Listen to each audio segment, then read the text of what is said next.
आता बातमी 36 जिल्ह्यांची। बारामती विधानसभा पोटनिवडणुकीमध्ये उपमुख्यमंत्री सुनेत्रा पवार 12 एप्रिलला प्रचाराचा नारळ फोडणार आहेत। राष्ट्रवादी काँग्रेसच्या प्रमुख नेत्यांच्या उपस्थितीमध्ये प्रचाराचा शुभारंभ करण्यात येणार आहे। 23 तारखेला बारामती विधानसभा पोटनिवडणुकीकरता मतदान होईल। पिंपरी चिंचवडमध्ये वाढत्या प्रदूषणाच्या पार्श्वभूमीवर मोठा वाद निर्माण झाला। शहरातील बेकायदेशीर प्लांटमुळे हवेत सूक्ष्म धुलीकण पसरून नागरिकांच्या आरोग्यावर गंभीर परिणाम होत असल्याची तक्रार स्थानिकांकडून केली जाते। पण हे प्लांट बंद करणं शक्य नसल्याचं विधान राज्याच्या पर्यावरण मंत्री पंकजा मुंडे यांनी केलं।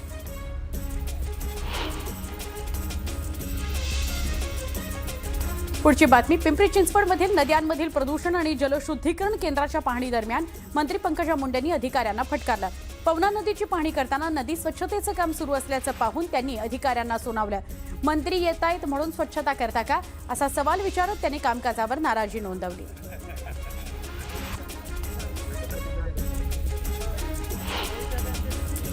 शिवसेना खासदार श्रीकांत शिंदे 2 दिवसांच्या राज्य दौऱ्यावर आहेत।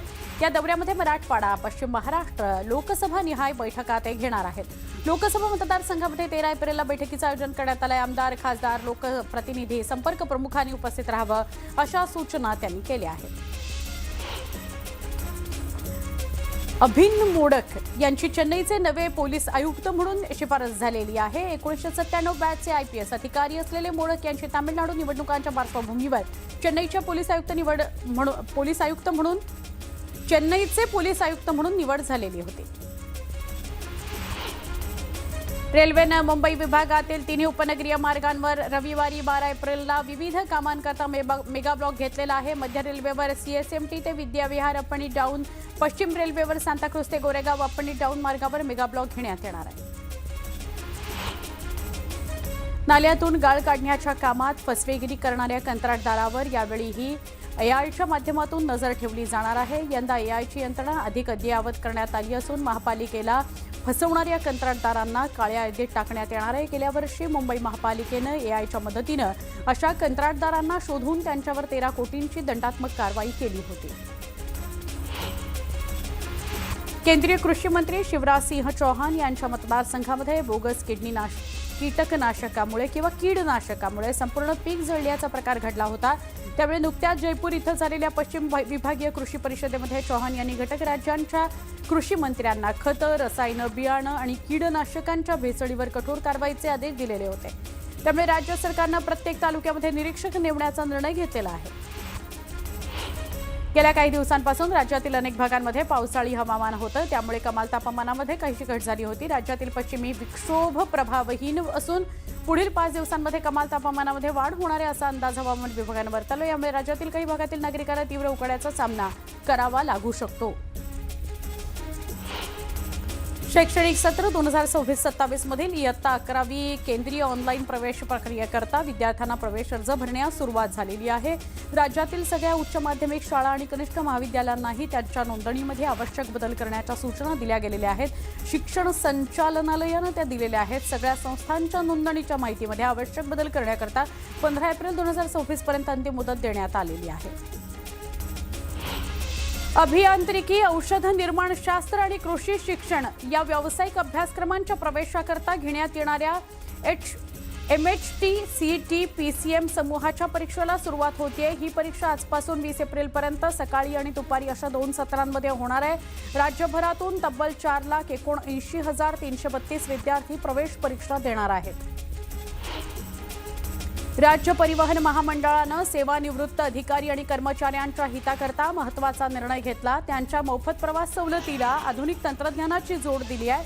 पारंपरिक पास प्रणालीऐवजी आता रुपे ऑन द गो सक्षम राष्ट्रीय सामान्य गतिशीलता कार्ड प्रणालीचा अवलंब करण्यात येणार आहे। यामुळे प्रवास अधिक सुलभ, पारदर्शक आणि डिजिटल होणार आहे। शिवाजी चौक, मीरा रोड, गायमुख मेट्रो 10 मार्गिकेच्या कामाकरता निविदा प्रसिद्ध करण्याकरता याआधी 2 तारखा परिवहन मंत्री प्रताप सरनाईक यांनी दिल्या होत्या। पण अद्याप मेट्रो 10 मार्गिकेच्या कामाकरता निविदा प्रसिद्ध झालेली नाही। आता आठवड्याभरामध्ये MMRDA निविदा प्रसिद्ध करणार आहे।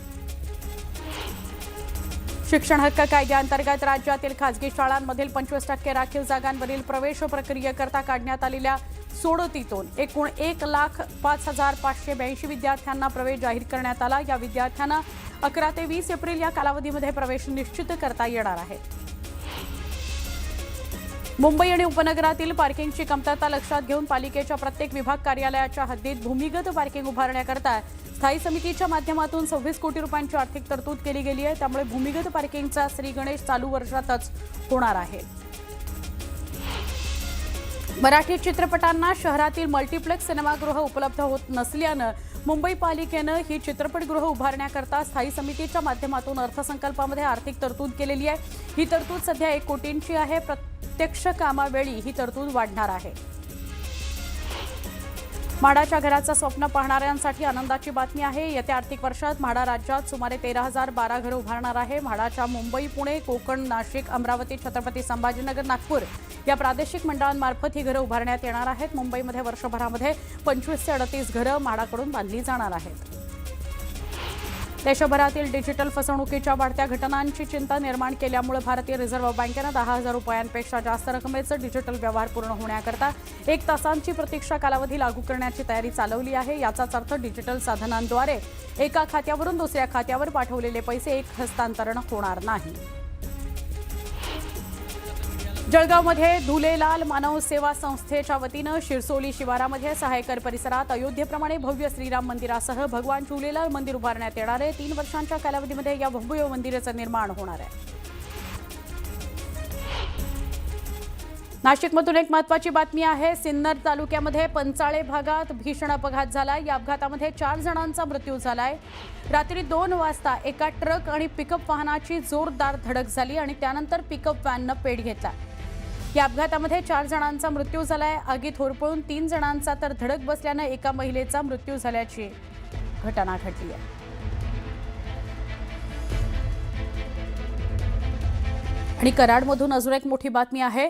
कराड तालुक्यातील शिवडे गावात सुरू असलेल्या रस्ता खडीकरण आणि डांबरीकरण कामात सार्वजनिक बांधकाम विभाग सातारा आणि शिवडे ग्रामपंचायतीचा गोलमाल सुरू आहे असं बघायला मिळतंय। बांधकाम विभागाकडून मराठी शाळेच्या पाठीमागून रस्त्याची 8,11,000ची वर्क ऑर्डर निघाली। शाळेच्या पुढील रस्ता केला जातोय। यावर बांधकाम विभागाचे अधिकारी ग्रामपंचायतीकडे तर ग्रामपंचायत बांधकाम विभागाकडे बोट दाखवून रस्त्याचं काम रेटून नेतीये असा आरोप ग्रामस्थांनी केला आहे।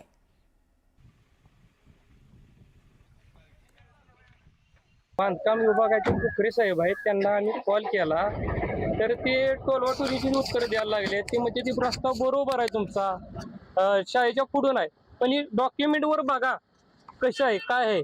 डॉक्युमेंटवर सरळ सरळ लिहिलेलं आहे शाळेच्या पाठीमागून हे जांभळे गिरण असा रस्ता आहे। तरी सगळी टोलवाटोलीची उत्तरं ग्रामपंचायत पण टोलवाटोलीची उत्तरं देत आहे आणि मॅडम पण काय ऐकून घेत नाहीत व्यवस्थित। मॅडम म्हणते ते आमच्या हातात काय नाही, तुम्ही तिकडून मंजूर होऊन आले कोकरे साहेबांच्याकडून, तुम्ही तिकडेच बघा। वर्क ऑर्डर मराठी शाळेच्या पाठीमागून ते जांभळे गिरणीपर्यंत आहे, परंतु तो रस्ता जांभळे गिरणीपर्यंत न करता हा मराठी शाळेच्या समोरील जांभळे वस्तीपर्यंत हा रस्त्याचं काम चालू आहे। वर्क ऑर्डर एकाचे आहे आणि काम दुसरीकडे चाललेलं आहे। ज्या ठिकाणी गरज आहे त्या ठिकाणी ते काम केले जात नाही वर्क ऑर्डर, आणि हा भोंगळ कारभार इथं दिसत आहे। कराड तालुक्यातील शिवडे या गावात आपण सध्या आहोत आणि या ठिकाणी डांबरीकरण करण्याचं काम या रस्त्याचं सुरू आहे।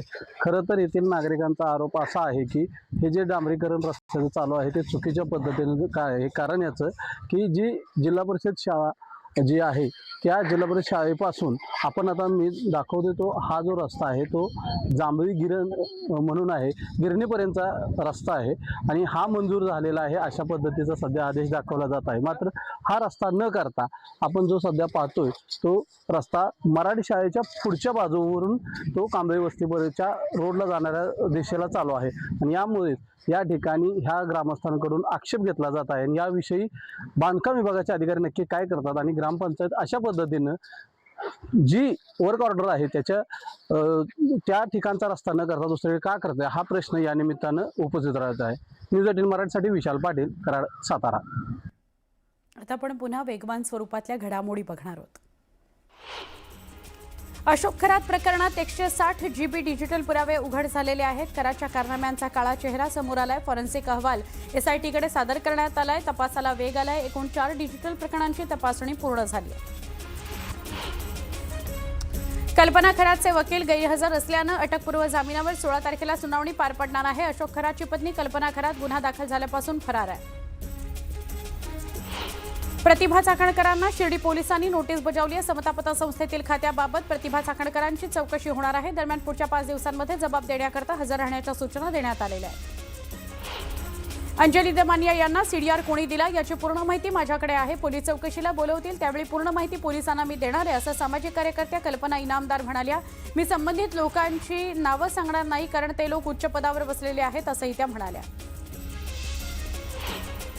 नामांकित कंपनीतील धर्मांतर आणि लैंगिक शोषण प्रकरणामध्ये सुनावणी पार पडली. न्यायमूर्ती RC नरवाडिया यांच्यासमोर झालेल्या सुनावणीत 5 आरोपींना न्यायालयीन कोठडी सुनावण्यात आली. ऑपरेशन मॅनेजर अश्विनी चेचानी हिला 13 एप्रिलपर्यंत पोलीस कोठडी सुनावण्यात आली. नाशिकच्या कंपनीमध्ये धर्मांतर आणि लैंगिक शोषण प्रकरणामध्ये अत्यंत गंभीर गोष्टी घडलेल्या आहेत. या प्रकरणाची कसून चौकशी होईल अशी माहिती मंत्री गिरीश महाजन यांनी दिली. तर दोषींना सोडणार नसल्याचा इशाराही त्यांनी दिला. दंडकारण्यामध्ये सक्रिय असलेल्या 42 माओवाद्यांनी तेलंगणा पोलिसांसमोर आत्मसमर्पण केलं. पीपल्स गुरिला लिबरेशन आर्मीच्या बटालियन क्रमांक 1 मधील सगळ्या सदस्यांनी शरणागती पत्करली. या बटालियनचं अस्तित्व संपुष्टात आलेलं आहे. कुख्यात नक्षल नेता माडवी हिडमा याच्या नेतृत्वाखाली ही बटालियन सक्रिय होती. आत्मसमर्पणावेळी माओवाद्यांनी 36 अत्याधुनिक शस्त्र पोलिसांना सुपूर्द केली. नागपूरच्या अजनी परिसरातील नव्या पुलाचा प्रकल्प पुन्हा एकदा विलंबात अडकलेला आहे. सुमारे 332 कोटी रुपयांच्या या प्रकल्पाचं काम 2023 मध्ये सुरू झालं होतं, मात्र अजून हे काम पूर्ण झालेलं नाही. दरम्यान नागरिकांना रोज वाहतूक कोंडीचा सामना करावा लागतोय. अखेर हा पूल कधी पूर्ण होणार हा प्रश्न आता नागपूरकरांना पडला आहे. मीरा रोडमधील नौशा रूपा बाबर मुक्तीधाम इथं काम करणाऱ्या कामगारांनी पगाराकरता अनोखं आंदोलन केलं. 2 महिन्यांपासून वेतन न मिळाल्यानं कामगारांनी चक्क तिरडीवर झोपून प्रशासनाविरोधात घोषणाबाजी केली. थकीत पगार मिळेपर्यंत आंदोलन सुरू ठेवणार असा इशारा देण्यात आला. वांद्रे पश्चिममध्ये पिण्याच्या पाण्याची मुख्य पाईपलाईन फुटली, त्यामुळे मोठीच घटना घडली. लकी हॉटेल जंक्शन परिसरामध्ये झालेल्या या घटनेमुळे लाखो लिटर पाणी वाया गेलं. पाईपलाईन फुटल्यानं रस्ते जलमय झाले. परिसरातील दुकानांमध्ये पाणी गेलं, त्यामुळे स्थानिक व्यापाऱ्यांचं मोठं नुकसान झालं.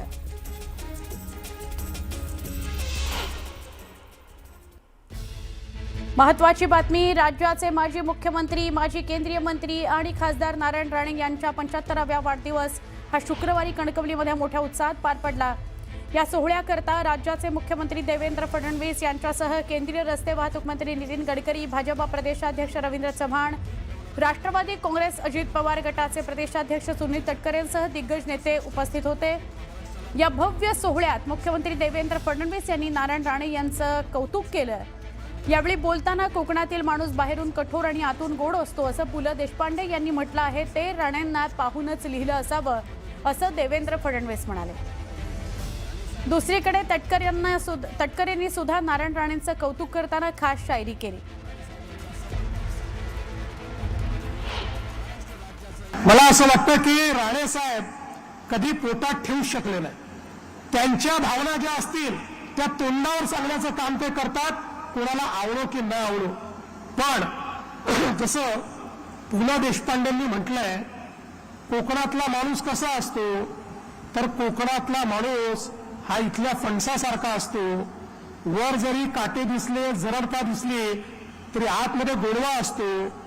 हे जे वाक्य पुलंनी लिहिलं त्यावेळेस कदाचित पुलंच्या समोर नारायणराव राणेच असतील असं मला वाटतं. असं त्यांचं नेतृत्व आहे. आणि माझा तर त्यांचा संबंध असा आहे की ते देवेंद्र म्हणून मला कधी रागवू शकतात. कधी कधी म्हणतात, अरे मी तुम्हाला देवेंद्र म्हणतो. मी म्हटलं, राणेसाहेब तुमचा अधिकारच आहे. जेवढा तुमचा अधिकार निलेश आणि नितेशवर आहे तेवढाच अधिकार माझ्यावर देखील आहे. आणि माझ्या सगळ्या या राजकीय वाटचालीमध्ये नेहमी एका नेत्याच्या भूमिकेत, मार्गदर्शकाच्या भूमिकेत राणेसाहेबांना मी बघितलं. आजही एखादी गोष्ट आवडली नाही, मला वेळ घेतात, घरी येऊन सांगतात, रागवतात, हे चुकलं म्हणून सांगतात, पण त्यांचं प्रेम मात्र कधी कमी होत नाही. आज ही देखील आनंदाची गोष्ट आहे की नितेशजी असतील किंवा निलेशजी असतील, या दोघांनी राणे साहेबांचा वारसा हा अत्यंत समर्थपणे या ठिकाणी चालवलेला आहे. आणि मला असं वाटतं की निश्चितपणे ज्या प्रकारचं बाळकडू हे त्यांना मिळालं, त्यातून भविष्यकाळ या दोन्ही तरुण नेत्यांचा अतिशय उज्ज्वल आहे, हे आज या ठिकाणी मी निश्चितपणे सांगू शकतो. राणे साहेब हा व्यक्ती अतिशय दिलदार व्यक्ती आहे. त्यांनी कधीच मोजमाप ठेवलं नाही, पण जर कोणी मोजमाप केलं, हजारो लोक अशी असतील की ज्यांचं जीवन बदलण्याचं काम हे राणे साहेबांनी केलं. शेकडो लोक असे असतील की ज्यांना मुंबईमध्ये कधी जन्मात घर घेता आलं नसतं, पण त्यांना घर देणारे राणे साहेब होते. ज्यावेळी वेगवेगळ्या प्रकारे गरिबांना घर देण्याचे संदर्भात त्या काळामध्ये मुख्यमंत्र्यांना जेव्हा अधिकार होता, त्या अधिकाराचा वापर हा गरिबांकरता करणारे हे राणे साहेब होते. राजकारणातले बारकावे करत असताना सुद्धा मला रवींद्रजी चव्हाण साहेब, आपण प्रदेशाध्यक्ष आहात, सिंधुदुर्ग जिल्ह्यातला राणे पॅटर्न फक्त राणे दाखवू शकतात. आणि एका वेळेला भाजप आणि शिवसेनेची बिनविरोध जिल्हा परिषद कसं येऊ शकते हे एकदा राणे साहेबांनी मला शिकवलं, तर रायगडला मला त्याचा खूप उपयोग होईल, एवढंच मला या ठिकाणी त्यांनी सांगायचं आहे. अशा अनेक गोष्टी आहेत.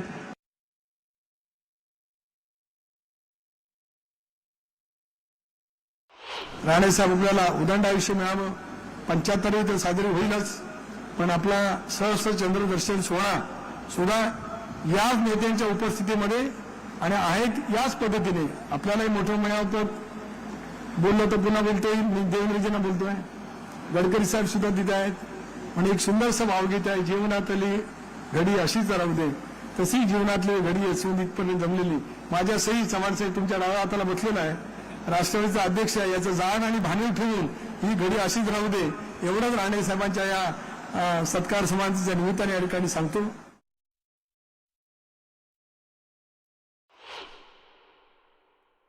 पण बांधवानं राजकारणात मी जे काम मिळवलं ना, ते तुम्ही आता ऐकलं. जे मिळवलं, पुष्कळ कष्ट मेहनत सगळं काही केलं, पण त्याहीपेक्षा माझ्याबद्दल जे शब्द माननीय देवेंद्र फडणवीस साहेब, माननीय नितीनजी गडकरी, तटकरे, चव्हाण साहेब या सर्वांनी जे माझं कौतुक केलं ना, या माझ्या आयुष्याचा ॲसेट आहे. हेच मी कमावलं असं म्हणतो.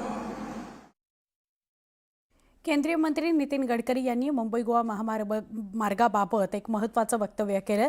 मे महिन्याअखेरपर्यंत हा मार्ग पूर्ण होईल आणि यंदाच्या पावसाळ्यात नागरिकांना त्रास होणार नाही असा विश्वास त्यांनी व्यक्त केला. तसंच या रस्त्याच्या उद्घाटनाला आपण उपस्थित राहणार नसल्याचं त्यांनी म्हटलंय. कोल्हापूर रत्नागिरी मार्ग सुद्धा लवकर पूर्ण होणार असल्याची माहिती त्यांनी दिली.